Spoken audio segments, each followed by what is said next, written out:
તો work related stress આપણે સારી રીતે મેનેજ કરી શકીએ અને આપણે સેફ રહી શકીએ અને આપણને જીવનમાં આનંદ આવે.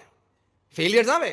બીએપીએસ સંસ્થાન અહીંયા હેરોમાં આ બધા જ ઇતિહાસ જાણો છો કે ભવ્ય શિખરબદ્ધ મંદિર પ્રમુખ સ્વામી મહારાજે બાંધવું હતું, જમીન પણ લીધી, પણ જે કંઈ કોર્ટ પ્રોસિડિંગ્સ ચાલ્યા અને જે કંઈ લીગલ પ્રોસેસ ચાલ્યા, ભાઈ અમારી પ્રાઇવેસી અને પીસ બધી ડિસ્ટર્બ થઈ જશે, નેબરહુડને એવું લાગ્યું અને એમાં જજમેન્ટ આવ્યું કે બીએપીએસ આ પ્રોજેક્ટ અહીંયા નહીં કરે.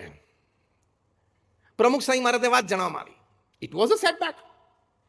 હા કે ના? પ્રમુખ સ્વામી મહારાજ માટે પણ સેટબેક હતો ને. See how did he manage that, એ આપણે એમના જીવનમાંથી શીખવાનું. પહેલી જ વાત એમણે કરી, જેવી ભગવાનની ઈચ્છા.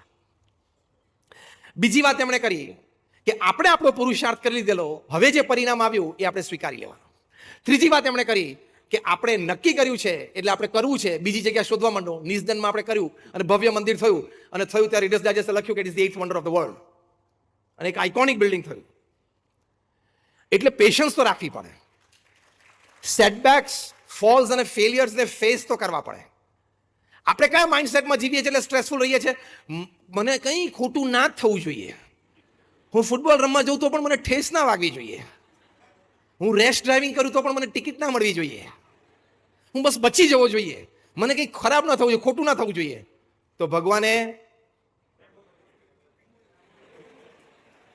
એ સાઇન કર્યું નથી એટલે બધું જ થશે. એટલે આ વર્ક રિલેટેડ સ્ટ્રેસ છે, એમાં આપણે જાણપણું રાખવાનું.